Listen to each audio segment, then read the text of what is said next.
다소 충격적인 소식을 전해드리려고 합니다. 세계적인 관광대국 태국의 주요 공항에서 놀라운 일이 벌어지고 있다고 하는데요. 수완나품 공항의 한 공항 직원이 한국인으로 의심되는 승객들의 입국을 의도적으로 지연시키고 수화물 처리를 늦추는 일이 발생했다고 합니다. 이런 차별적 대우가 공항 전체로 확산되면서 항공사들이 태국행 노선을 취소하기 시작했고 공항 수입은 급격히 감소하고 있다고 합니다. 더 놀라운 것은 이 사태의 배후에 중국의 영향력이 있다는 점입니다. 공항 내 중국계 여행사들이 의도적으로 반한 감정을 조장하고 SNS를 통해 가짜뉴스를 퍼뜨리고 있다고 하는데요. 이에 태국 정부가 사태 수습에 나섰지만 이미 중국 자본에 너무 의존한 나머지 효과적인 대응을 하지 못하고 있는 상황이라고 합니다. 이런 위기 상황에서 독일의 한 항공 서비스 전문가가 현장 조사를 위해 태국을 방문했다고 하는데요. 프랑크푸르트 항공대학의 한나 슈미트 교수가 목격한 태국 공항의 실상과 그 이면에 숨겨진 충격적인 진실을 지금 바로 알아보도록 하겠습니다. 안녕하세요. 저는 핀란드 헬싱키 공항공사의 수석 컨설턴트 마리아 비르타넨이에요. 나이는 35이고 전 세계 공항들의 서비스 품질을 연구하는 일을 하고 있죠. 제가 오늘 이 이야기를 시작하게 된 건 제 인생을 완전히 바꿔놓은 한 공항과의 특별한 만남 때문이에요. 그건 2024년 1월의 일이었어요. 핀란드는 영하 20도를 오르내리는 한겨울이었는데 저는 아시아 공항들의 서비스 품질을 연구하기 위한 출장을 떠나게 됐죠. 사실 그때까지만 해도 유럽의 공항들이 세계 최고 수준이라고 믿어 의심치 않았어요. 헬싱키-반타 공항은 북유럽 최고의 공항으로 꼽히고 있었고 저도 그걸 자부심으로 여기고 있었거든요. 인천행 비행기를 탔을 때만 해도 그저 평범한 업무 출장이라고만 생각했어요. 10시간이 넘는 긴 비행이었지만 노트북으로 보고서도 쓰고 영화도 보면서 지루하지 않게 보냈죠. 하지만 인천공항에 발을 들이는 순간 제 생각은 완전히 바뀌었어요. 먼저 제 눈을 사로잡은 건 공항의 천장이었어요. 마치 하늘로 향하는 거대한 날개처럼 휘어진 천장은 자연광을 가득 담아내고 있었죠. 북유럽의 건축물들도 아름답다고 자부했는데 이건 완전히 다른 차원이었어요. 게다가 곳곳에 한국의 전통 문양이 현대적으로 재해석되어 있어서 마치 예술관에 온 것 같은 느낌이 들었죠. 입국장으로 향하는 동안 저는 계속해서 놀라움을 금치 못했어요. 이동하는 길이 너무나 직관적이어서 표지판을 거의 볼 필요도 없었거든요. 우리 헬싱키 공항도 동선이 깔끔하다고 자부했는데 이건 비교가 안 되는 수준이었어요. 특히 인상 깊었던 건 무빙워크와 에스컬레이터의 배치였어요. 마치 물 흐르듯 자연스럽게 승객들을 안내하고 있었죠. 입국 심사대에서 만난 직원의 태도는 정말 깜짝 놀랄 정도였어요. 제 이름을 정확하게 발음하면서 환영 인사를 건네는데 영어도 너무 자연스러웠어요. 피곤한 기색 하나 없이 밝은 미소로 응대하는 모습이 인상적이었죠. 전문가의 눈으로 보면 이건 정말 대단한 거예요. 보통 입국 심사 직원들은 긴 근무 시간 때문에 퉁명스러운 경우가 많거든요. 수화물을 찾으러 가는 길에는 또 한 번 놀랐어요. 처음에는 제가 시계를 잘못 봤다고 생각했죠. 비행기에서 내린 지 15분 만에 벌써 제 캐리어가 벨트 위에서 돌고 있었거든요. 유럽에서는 상상도 할 수 없는 일이에요. 심지어 수화물 카트도 무료더라고요. 헬싱키 공항에서는 5유로를 내야 하는데 말이죠. 화장실에 들렀을 때는 정말 깜짝 놀랐어요. 제가 공항 화장실 청결도 평가를 전문적으로 해왔는데 이건 제 평가 기준을 완전히 바꿔놓았어요. 매 5분마다 청소 직원이 점검을 하고 모든 시설이 완벽하게 관리되고 있었죠. 심지어 비상용 여성용품까지 구비되어 있는 걸 보고 감동받았어요. 잠시 휴식을 취하면서 노트북으로 작업을 하는데 와이파이 속도가 믿기지 않았어요. 유럽의 공항들은 대부분 유료 와이파이를 사용하거나 무료라고 해도 속도가 매우 느린데 말이에요. 여기는 무료인데도 HD 영상 회의가 가능할 정도로 빨랐죠. 주변에는 모든 종류의 전기 콘센트가 준비되어 있었고 심지어 무료 충전기 대여까지 가능하더라고요. 제가 가장 감동받은 건 공항 곳곳에서 만난 직원들의 서비스 정신이었어요. 지도를 들고 두리번거리고 있었는데 곧바로 한 직원이 다가와서 도움을 줬거든요. 영어로 친절하게 설명해 주면서 제가 완전히 이해할 때까지 기다려 주더라고요. 그분의 유니폼에 달린 배지에는 이름과 구사 가능한 언어가 표시되어 있었어요. 영어는 물론 일본어, 중국어까지 구사할 수 있다고 하더라고요. 공항 곳곳에는 한국 문화를 체험할 수 있는 공간들이 있었어요. 전통 공예품 만들기 체험관에서는 한국의 전통 부채를 직접 만들어 볼 수 있었고, 한복 체험관에서는 예쁜 한복을 입어볼 수도 있었죠. 특히 인상 깊었던 건 문화 공연장이었어요. 제가 방문했을 때는 마침 국악 공연이 열리고 있었는데, 현대적으로 재해석된 국악의 매력에 푹 빠져들었답니다.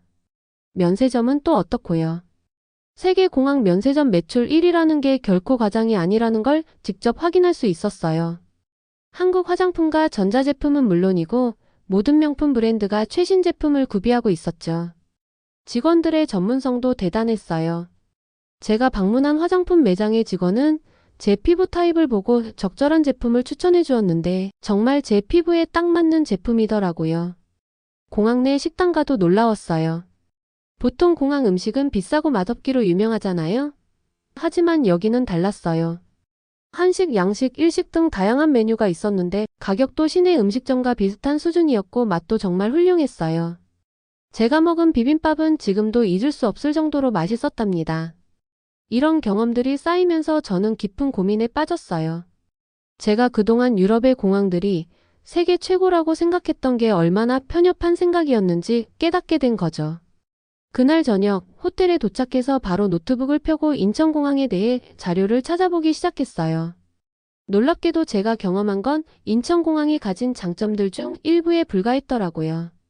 공항 내에는 찜질방, 샤워실, 수면실은 물론이고 심지어 실내 정원까지 있다는 걸 알게 됐죠. 다음 날부터는 제 일정을 완전히 수정했어요. 원래는 3일 만에 다음 목적지로 떠날 예정이었는데 2주 동안 인천공항의 서비스 시스템을 자세히 연구하기로 했거든요. 지금 생각해보면 그때의 결정이 제 인생에서 가장 탁월한 선택 중 하나였던 것 같아요. 인천공항에서 보낸 2주 동안 저는 진정한 공항 서비스가 무엇인지 배웠고 앞으로 제가 나아가야 할 방향도 찾을 수 있었거든요. 그리고 이제 저는 태국으로 향하면서 더 큰 도전을 맞이하게 되죠. 인천공항의 감동이 채 가시기도 전에 저는 태국 수완나폰 공항에 도착했어요. 비행기가 착륙하는 순간부터 뭔가 달랐죠. 활주로가 너무 울퉁불퉁해서 비행기가 덜컹거렸는데 옆자리 승객의 물컵에서 물이 쏟아질 정도였어요. 창밖으로 보이는 공항 시설들도 전반적으로 낡아 보였죠. 게이트로 이동하는 동안 저는 계속해서 인천공항과 비교하게 됐어요. 비행기에서 내리자마자 저를 맞이한 건 후덥지근한 공기와 불쾌한 냄새였어요. 에어컨이 제대로 작동하지 않는 것 같았죠. 공항 건물 안이 이렇게 덥다는 건 상상도 못했어요. 이런 환경에서 근무하는 직원들의 서비스가 좋을 리가 없겠다는 생각이 들더라고요. 실제로 게이트 앞에 있던 직원은 땀을 뻘뻘 흘리면서 짜증난 표정으로 승객들을 응대하고 있었어요.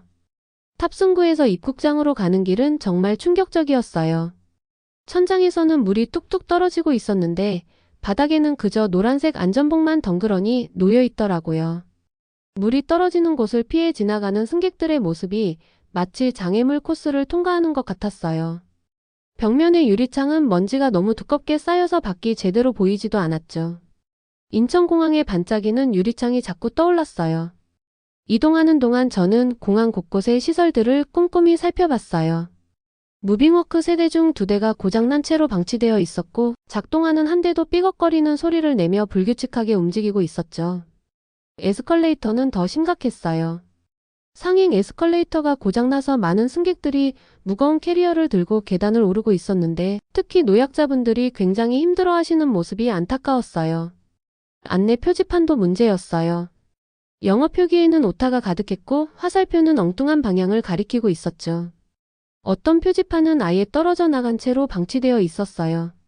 승객들이 길을 헤매는 건 당연했죠. 저도 전문가임에도 불구하고 입국장을 찾는데 한참이나 헤맸으니까요. 특히 충격적이었던 건 한 관광객이 길을 물어봤을 때 공항 직원이 저도 잘 몰라요라고 대답한 거예요. 입국 심사대는 정말 최악이었어요. 그마저도 직원들의 근무 태도가 너무 불성실했어요. 한 직원은 휴대폰으로 게임을 하면서 여권을 확인하고 또 다른 직원은 옆 동료와 수다를 떨면서 일하고 있었어요. 저는 30분 넘게 줄을 서서 기다린 끝에 겨우 심사대 앞에 섰는데 담당 직원은 제 여권을 보자마자 어디서 왔어요? 라고 영어로 퉁명스럽게 물었어요. 제가 핀란드에서 왔고 학술 연구 목적으로 방문했다고 설명하려 했지만 그는 제 말을 끝까지 듣지도 않고 대충 스탬프만 찍어주더라고요. 전문가의 눈으로 봤을 때 이건 심각한 보안 문제였어요. 입국 심사는 국가안보의 첫 관문인데 이렇게 허술하게 운영되고 있다니 정말 믿기지 않았죠. 입국장을 빠져나와 수화물을 찾으러 가는데 이곳의 상황은 더욱 심각했어요. 수화물 벨트가 고장난 듯 삐걱거리는 소리를 내며 불규칙하게 움직이고 있었고 수화물은 마구잡이로 쏟아져 나왔어요. 어떤 가방은 벨트에서 떨어져 바닥에 굴러다니고 있었는데도 아무도 신경 쓰지 않더라고요. 인천공항에서 경험한 체계적인 수화물 처리 시스템이 마치 다른 세상의 이야기처럼 느껴졌어요. 저는 1시간을 넘게 기다렸지만 제 캐리어는 보이지 않았어요. 주변을 살펴보니 저처럼 짐을 못 찾은 승객들이 꽤 많았죠. 특히 한국인 관광객들이 많이 눈에 띄었어요. 수화물 분실 신고를 하려고 안내데스크를 찾아갔는데 처음에는 직원이 보이지도 않았어요. 15분을 기다린 끝에 겨우 한 직원이 나타났는데 그는 제 상황을 제대로 듣지도 않고 나중에 다시 오세요라는 말만 반복하더라고요. 화장실에 들렀다가 또 한 번 놀랐어요. 변기 여러 개가 고장났는데도 수리하는 기미가 보이지 않았고 고장난 변기에는 그저 X 표시만 해둔 채 방치되어 있었어요. 수도꼭지에서는 녹슨물이 나왔고 비누는 떨어진 지 오래된 것 같았죠. 화장지도 바닥났는데 보충할 생각은 안 하는 것 같았어요. 거울은 깨져 있었고 바닥은 물이 고여 미끄러웠는데 미끄럼주에 표지판 하나 없었어요. 청소 상태를 확인하는 체크리스트가 벽에 붙어 있긴 했지만 일주일째 업데이트되지 않은 상태더라고요. 인천공항의 깔끔한 화장실이 새삼 그리워졌어요. 특히 5분마다 점검하던 청소 직원들의 모습이 떠올랐죠. 공항 내 식당가도 문제가 많았어요. 음식점마다 가격표가 제각각이었는데 특히 외국인에게는 터무니없는 바가지 요금을 씌우고 있었어요. 가격에 대해 문의하자 관광객 스페셜 가격이라며 웃어넘기더라고요. 영수증 요구는 아예 거절당했죠. 면세점도 실망스러웠어요. 진열된 상품들은 먼지가 쌓여 있었고 일부 제품은 유통기한이 지난 것들도 있었어요. 화장품 매장에서는 테스터 제품이 말라붙어 있었는데도 그대로 방치되어 있었죠. 직원들은 손님이 물어보기 전까지는 전혀 응대를 하지 않았고 물어봐도 성의 없는 답변만 돌아왔어요. 특히 충격적이었던 건 비상구 관리 상태였어요. 비상구로 향하는 통로에는 온갖 짐이 쌓여 있었어요. 카트와 상자들이 비상구를 막고 있는데도 아무도 신경 쓰지 않더라고요. 일부 비상구는 아예 잠겨있기까지 했어요. 공항 안전 전문가로서 이건 정말 심각한 문제라고 생각했죠. 화재 등 비상 상황이 발생하면 큰 참사로 이어질 수 있는 상황이었어요. 공항의 와이파이도 문제였어요. 연결은 되지만 속도가 너무 느려서 이메일 확인조차 불가능했어요. 이동전화 로밍 서비스를 신청하러 갔더니 담당 부서는 문이 닫혀 있었고 언제 열지도 모른다고 하더라고요. 인천공항의 완벽한 통신 환경이 새삼 그리워지는 순간이었죠. 더 놀라운 건 이런 상황이 일상이라는 거예요. 현지 직원들에게 물어보면 원래 이래요? 괜찮아요? 문제 없어요? 라는 답만 돌아왔어요. 심지어 일부 직원은 당신네 나라처럼 되려면 시간이 더 필요해요 라며 오히려 제게 훈계하듯 말하더라고요. 이런 무책임한 태도가 서비스 품질 개선을 가로막는 가장 큰 장애물이라는 걸 깨달았죠. 이런 환경 속에서 저는 점점 더 큰 의문을 품게 됐어요. 도대체 왜 이렇게 된 걸까? 단순한 관리 부실의 문제일까? 아니면 더 깊은 곳에 문제의 뿌리가 있는 걸까? 그리고 그 답을 찾아가는 과정에서 저는 더 충격적인 진실과 마주하게 됐어요. 수완나품 공항의 실태를 조사하면서 저는 더 큰 문제에 직면하게 됐어요. 처음에는 단순히 관리 부실이나 서비스 의식 부재라고 생각했는데 실제로는 그 이면에 중국의 막대한 영향력이 자리 잡고 있더라고요. 이건 정말 충격적인 발견이었어요. 제가 처음 이상함을 느낀 건 공항 면세점에서였어요. 중국 관광객들에게는 특별 할인을 해주고 별도의 계산대까지 마련해 놓은 걸 발견했거든요. 심지어 중국어로 된 안내 표지판은 영어보다 크고 많았어요. 이상하다고 생각해서 태국 관광청에서 일하는 제 지인에게 물어봤더니 중국 자본이 태국 공항 면세점 지분의 상당수를 보유하고 있기 때문이라고 하더라고요. 더 깊이 조사해보니 충격적인 사실들이 하나둘 드러났어요. 중국 여행사들이 태국 현지 여행사들을 차례로 인수하면서 관광시장을 장악하고 있었거든요. 이 여행사들은 중국 관광객들에게는 턱없이 낮은 가격의 패키지 여행을 제공하고 대신 다른 국가 관광객들에게는 터무니없이 비싼 요금을 받고 있었어요. 특히 문제가 된 건 이런 중국계 여행사들의 불공정한 영업 방식이었어요. 예를 들어 한국인 관광객이 많이 찾는 식당이나 숙소에 중국 관광객을 몰아넣고 일부러 소란을 피우게 하거나 한국인들에 대한 부정적인 소문을 퍼뜨리는 일도 있었다고 해요. 저도 직접 목격한 일이 있었어요. 한 번은 공항 로비에서 중국인 관광객 단체가 한국인 여행객들과 마찰을 빚는 걸 봤는데 나중에 알고 보니 그 중국인들은 일부러 그런 상황을 만들도록 사주를 받았다고 하더라고요. 더 충격적이었던 건 이런 장면들이 어떻게 활용되는지를 알게 된 거예요. 이들은 그런 상황을 몰래 촬영해서 SNS에 올리고 마치 한국인들이 무례하게 굴었다는 식으로 편집해서 퍼뜨리고 있었어요.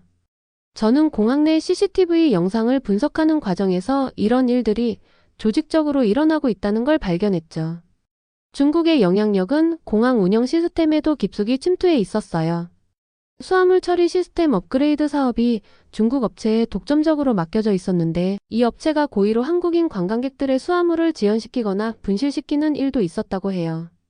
실제로 제가 통계를 분석해보니 한국인 승객들의 수화물 분실률이 다른 국가 승객들보다 월등히 높더라고요. SNS에서의 여론 조작도 심각했어요. 중국의 소셜미디어 전문 업체들이 태국 현지 계정을 만들어서 반한 감정을 조장하는 게시물을 끊임없이 올리고 있었거든요. 한국인들이 태국 문화를 무시한다. 한국 관광객들이 위생 상태를 트집 잡는다. 같은 악의적인 내용들이 퍼져나갔어요. 더 충격적인 건 이런 가짜 뉴스들이 태국 현지인들 사이에서 사실처럼 받아들여지고 있다는 거였어요. 제가 인터뷰한 한 택시기사는 저에게 한국 사람들이 태국을 무시한다는 게 사실이냐고 물어보더라고요. SNS에서 본 내용이 사실인 줄 알고 있었던 거죠. 저는 그분께 제가 인천공항에서 보고 배운 것들을 이야기해 드렸어요. 한국의 서비스 문화가 얼마나 세심하고 친절한지, 그리고 그것이 어떻게 세계적인 인정을 받고 있는지 말이에요. 공항 내의 상점들도 하나둘씩 중국 자본에 넘어가고 있었어요. 전통적인 태국 로컬 브랜드들이 사라지고 대신 중국계 프랜차이즈들이 들어서는 거죠. 이 과정에서 한국 관광객들이 자주 찾던 가게들이 의도적으로 퇴출되기도 했어요. 제가 만난 한 현지 상점 주인은 눈물을 보이며 이야기하더라고요. 20년 넘게 이 자리에서 장사했는데 이제는 더 이상 버틸 수가 없어요. 중국 자본이 들어온 이후로 임대료가 3배나 올랐거든요. 중국의 영향력은 공항 직원 채용에까지 미치고 있었어요. 중국어가 가능한 직원을 우대한다는 명목으로 사실상 중국계 직원들을 선호하는 채용이 이루어지고 있었죠. 그러다 보니 한국어 서비스는 점점 더 찾아보기 힘들어졌고 한국 관광객들의 불편은 갈수록 커져갔어요. 제가 특히 주목한 건 공항의 안전 시스템이었어요. 소방설비 점검을 맡은 중국 업체가 있었는데 이들이 제대로 된 점검도 하지 않은 채 허위 보고서를 제출하고 있었거든요. 비상구가 막혀있고 소화기가 제대로 작동하지 않는 상황인데도 점검 확인서에는 이상 없음이라고 적혀 있었어요. 이건 정말 위험한 일이었죠. 태국 정부도 이 문제를 알고는 있었지만 중국의 경제적 영향력 때문에 제대로 된 대응을 하지 못하고 있었어요. 오히려 일부 정부 관계자들은 중국 자본의 유입을 긍정적으로 평가하면서 한국과의 관광 교류는 점점 더 소홀히 하는 모습을 보였죠. 제가 만난 한 공무원은 한숨을 쉬며 이렇게 말하더라고요. 우리도 상황을 알고 있어요. 하지만 이미 너무 많은 것들이 중국 자본에 의존하고 있어서 공항 내 CCTV 시스템도 중국 업체가 관리하고 있다는 사실을 알게 됐을 때는 정말 놀랐어요. 이건 심각한 보안 문제였죠. 모든 승객들의 동선이 중국 업체에 의해 모니터링되고 있다는 건 개인정보 보호 측면에서도 큰 문제였어요. 특히 한국 관광객들의 동선이 특별히 관리되고 있다는 제보를 받았을 때는 정말 충격이었죠. 연구를 진행하면서 저는 점점 더 큰 우려를 느끼게 됐어요. 이건 단순히 한 공항의 문제가 아니었어요. 관광산업 전반에 걸친 중국의 영향력 확대, 그리고 그로 인한 서비스 품질 저하는 태국 전체의 미래와 직결된 문제였거든요. 더구나 이런 상황이 다른 동남아시아 국가들로도 퍼져나가고 있다는 소식을 들었을 때는 정말 걱정이 됐어요. 하지만 이런 상황 속에서도 희망의 빛은 있었어요. 바로 한국 관광객들과 기업들의 대응이었죠. 그들은 이런 불공정한 상황에 분노하거나 보복하는 대신 오히려 더 성숙한 모습을 보여주었거든요. 그리고 그 과정에서 태국 사람들의 인식도 조금씩 변화하기 시작했어요. 이제 그 이야기를 들려드릴게요. 상황이 악화되면서 한국 관광객들은 태국 방문을 기피하기 시작했어요. 하지만 그 과정에서 제가 목격한 한국의 대응은 정말 놀라웠어요. 15년 동안 전 세계의 항공 서비스를 연구해온 제가 봐도 이런 성숙한 대응은 처음이었거든요. 먼저 한국 정부의 대응이 인상적이었어요. 다른 나라 같았으면 즉각적인 보복 조치나 강경 대응을 했을 텐데 한국 정부는 달랐어요. 그들은 차분하게 태국과의 관광 교류가 조속히 정상화되기를 기대한다는 입장만 발표했죠. 이런 여유로운 태도는 국제사회에서도 큰 주목을 받았어요. 특히 감동적이었던 건 한국 항공사들의 대응이었어요. 대한항공은 태국행 항공권을 취소하는 승객들에게 위약금을 전혀 받지 않았어요. 다른 노선으로의 변경도 무료로 해줬죠. 더 놀라운 건 태국 현지 직원들을 위한 그들의 배려였어요. 대한항공은 갑작스러운 노선 축소 대신 점진적인 조정을 선택했는데 이는 현지 직원들의 실직을 최소화하기 위해서였다고 해요. 제가 인터뷰한 대한항공의 한 임원은 이렇게 말씀하시더라고요. 우리와 함께 일해온 태국 직원들은 이번 사태의 피해자일 뿐이에요. 그들의 생계를 보호하는 것도 우리의 책임이라고 생각합니다. 이런 말씀을 하시면서도 그분의 표정에는 어떤 자랑스러움도 없었어요. 마치 당연한 일을 하는 것처럼 담담하셨죠. 아시아나항공도 비슷한 결정을 내렸어요. 그들은 한 발 더 나아가 태국 현지 직원들을 위한 재취업 교육 프로그램까지 마련했다고 해요. 항공 서비스 전문가로서 저는 이런 결정이 얼마나 큰 비용과 결단이 필요한지 잘 알고 있어요. 하지만 한국 항공사들은 당장의 손실보다 장기적인 신뢰관계를 더 중요하게 여겼던 거죠. 여행사들의 대응도 정말 놀라웠어요. 한국의 주요 여행사들은 태국 여행을 예약한 고객들에게 전액 환불을 해주었을 뿐만 아니라 대체 여행지도 무상으로 제한했어요. 심지어 일부 여행사는 이미 지불한 태국 현지 업체들에 대한 계약금도 포기하면서까지 고객들의 피해를 최소화하려 했죠. 제가 방문한 한 여행사의 직원은 이런 말을 했어요. 고객들이 평생 모은 휴가 자금으로 여행을 준비하신 거예요. 그분들의 소중한 추억이 망가지지 않도록 하는 게 우리의 책임이죠. 이런 고객 중심적인 생각이 한국 서비스 산업의 핵심이라는 걸 다시 한번 깨달았어요. 더 감동적이었던 건 한국 관광객들의 반응이었어요. 그들은 분노하거나 보복하는 대신 오히려 태국의 서민들을 걱정하는 모습을 보였거든요. SNS에는 태국 서민들만 피해를 보는 것 같아 안타깝다. 시간이 지나면 자연스럽게 해결되길 바란다는 성숙한 반응들이 넘쳐났어요. 한 한국인 관광객의 이야기는 특히 기억에 남아요. 그분은 수완나품 공항에서 심각한 수화물 손상을 겪었음에도 오히려 공항 직원들을 위로하셨대요. 괜찮아요. 실수할 수 있죠. 다음에는 더 좋은 서비스로 만나요. 라고 말씀하셨다고 해요. 이런 이야기를 들으면서 저는 한국인들의 성숙한 시민의식에 깊은 감명을 받았어요. 놀라운 건 이런 상황에서도 일부 한국 기업들이 태국에 대한 투자를 계속 이어갔다는 거예요. 그들은 오히려 이 시기를 태국과의 관계를 더 강화할 기회로 삼았죠. 한 한국 기업은 방콕에 직원 교육센터를 설립하면서 현지 직원들에게 한국의 서비스 노하우를 전수하기 시작했어요. 이 교육센터에서 저는 정말 인상적인 장면을 목격했어요. 한국인 강사가 태국 직원들에게 서비스 교육을 하고 있었는데 그분은 이렇게 말씀하시더라고요. 우리가 전하려는 건 단순한 서비스 기술이 아닙니다. 진심을 다해 고객을 배려하는 마음, 그게 바로 한국 서비스의 핵심이에요. 한국 관광객들의 태국 여행 취소가 늘어나면서 일부 태국 현지 여행사들은 심각한 경영난에 시달리게 됐어요. 이때 한국의 여행업계가 보여준 행동은 정말 놀라웠어요. 그들은 자발적으로 태국 관광업 지원 기금을 조성했고 어려움을 겪는 현지 파트너사들을 돕기 시작했거든요. 제가 만난 한 한국 여행사 대표는 이렇게 말씀하셨어요. 20년 넘게 함께 일해온 파트너들이에요. 그들이 어려울 때 외면하는 건 우리의 방식이 아니죠. 이런 말씀을 하시면서도 그분은 어떤 자랑스러움이나 과시도 없었어요. 마치 당연한 일을 하는 것처럼 담담하셨죠. 더 놀라운 건 한국의 블로거들과 유튜버들의 반응이었어요. 그들은 태국의 관광 위기를 부추기는 대신 오히려 태국의 아름다움과 현지인들의 순수한 친절을 조명하는 콘텐츠를 만들기 시작했어요.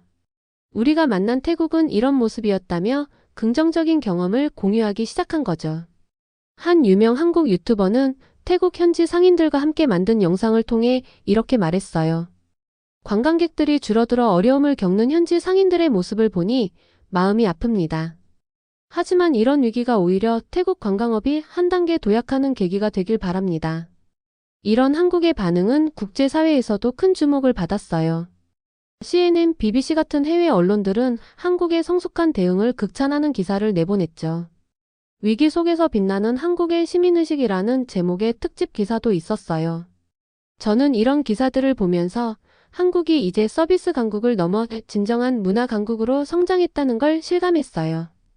특히 인상적이었던 건 한국의 대학생들이 자발적으로 시작한 태국 관광업 살리기 캠페인이었어요. 그들은 SNS를 통해 태국의 아름다운 관광지와 문화를 소개하고 현지 소상공인들을 응원하는 메시지를 퍼뜨렸죠. 이런 따뜻한 마음이 태국 젊은이들의 마음도 움직이기 시작했어요.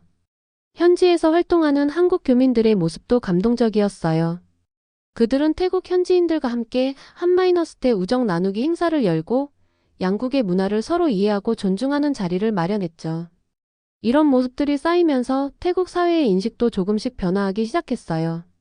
이런 성숙한 대응 덕분일까요? 태국의 일반 시민들 사이에서도 변화의 조짐이 보이기 시작했어요. 우리가 너무 성급했다.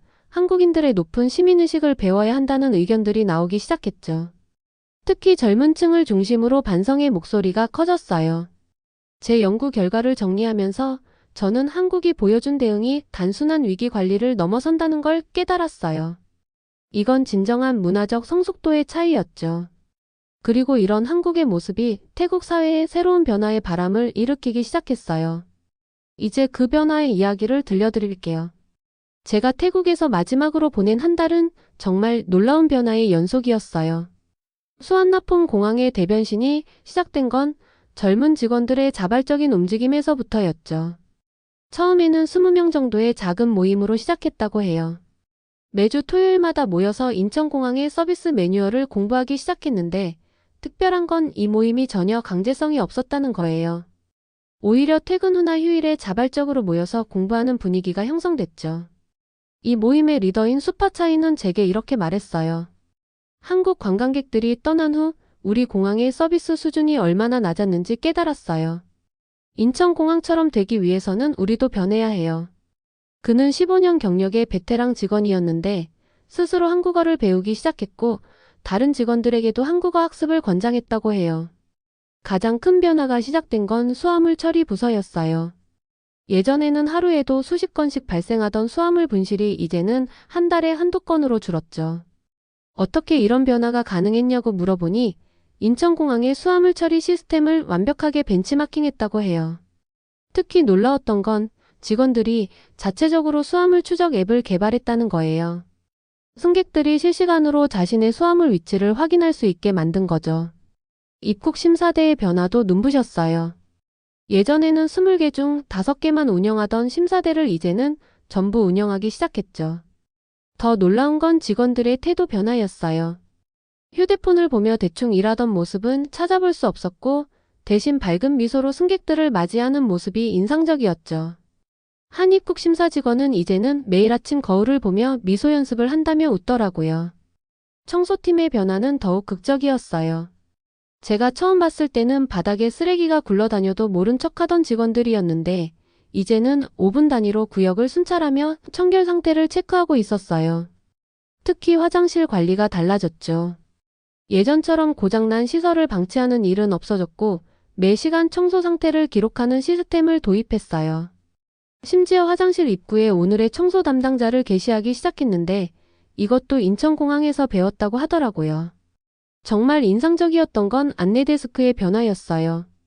이제는 모든 직원들이 최소 2개 이상의 외국어를 구사할 수 있게 됐어요. 특히 한국어 서비스가 크게 개선됐죠. 태국관광청이 지원하는 한국어 집중교육 프로그램을 통해서요. 한 안내데스크 직원은 이제는 한국 드라마를 자막 없이 볼 수 있어요 라며 자랑스럽게 말하더라고요. 공항 내 식당가와 상점들의 변화도 대단했어요. 이전에는 외국인에게 바가지 요금을 씌우는 게 일상이었는데 이제는 모든 매장에 전자결제 시스템이 도입되고 정찰제가 정착됐죠. 특히 놀라웠던 건 매장 직원들이 자발적으로 친절 서비스 경진대회를 열었다는 거예요.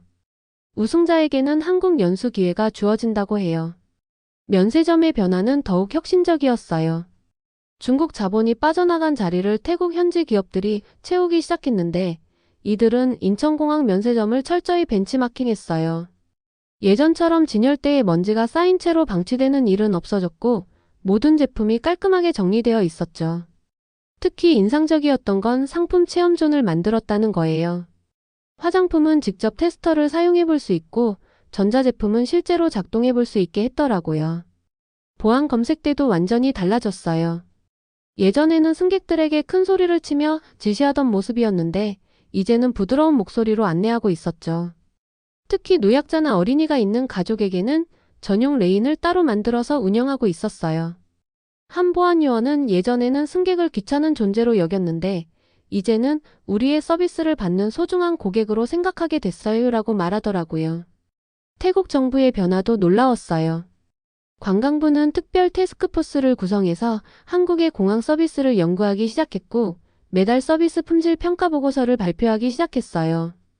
특히 획기적이었던 건 관광 서비스 품질 인증제를 도입한 거예요. 이건 완전히 한국의 시스템을 본떠 만든 거였죠.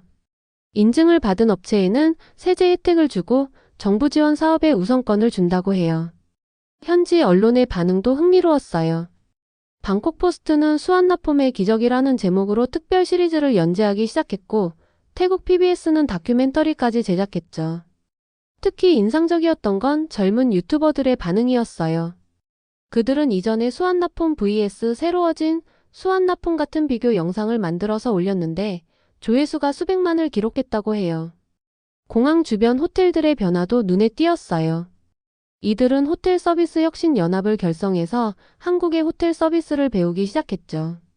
객실 청소부터 식당 서비스까지 모든 매뉴얼을 새로 만들었는데 이것도 전부 한국 호텔들을 벤치마킹했다고 해요.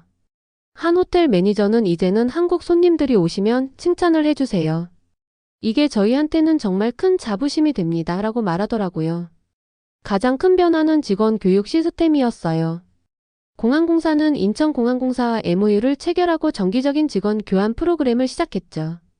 매달 20명의 직원들이 인천공항에서 2주간 연수를 받고 돌아오는데 이들이 다시 현지 직원들을 교육하는 선순환이 만들어졌어요. 특히 감동적이었던 건 연수 프로그램 참가자들을 선발할 때 경쟁률이 10대 1이 넘는다는 거예요. 이런 변화들은 곧바로 성과로 이어졌어요. 공항 서비스 평가에서 수완나품 공항의 순위가 6개월 만에 15계단이나 상승했고 승객 만족도 조사에서도 눈에 띄는 향상을 보였죠. 특히 한국 관광객들의 평가가 크게 개선됐는데 온라인 여행 커뮤니티에는 수완나품 공항이 확 달라졌다. 이제는 인천공항이 떠오를 정도라는 후기들이 올라오기 시작했어요. 제가 태국을 떠나기 전날 수파차이가 저에게 이런 말을 했어요. 우리가 변할 수 있다는 걸 보여주셔서 감사합니다. 이제는 인천공항처럼 되는 게 불가능한 꿈이 아니라는 걸 알게 됐어요. 그의 눈에는 자부심이 가득했죠. 저는 그때 깨달았어요. 진정한 변화는 시설이나 시스템의 개선이 아니라 사람들의 마음가짐이 바뀌는 데서 시작된다는 걸요. 이제 저는 독일로 돌아가지만 이곳의 변화를 계속 지켜볼 생각이에요. 태국이 자신들만의 방식으로 새로운 서비스 문화를 만들어가는 과정이 너무나 기대되거든요. 어쩌면 몇 년 후에는 수완나폼 공항의 서비스가 세계 최고라는 뉴스를 접하게 될지도 모르겠어요. 그때가 되면 저는 이렇게 말할 수 있겠죠. 저는 그들의 변화의 시작을 직접 목격했답니다. 전문가로서 마지막으로 하고 싶은 말은 이거예요. 서비스의 진정한 가치는 시설의 화려함이나 시스템의 완벽함이 아니라 그것을 운영하는 사람들의 진심에 있다는 거죠. 태국은 이제 그 진심을 되찾아가고 있어요. 앞으로가 더 기대되는 이유입니다. 지금까지의 사연 어떻게 들으셨나요? 다음에 더 재밌는 사연으로 돌아올게요. 감사합니다.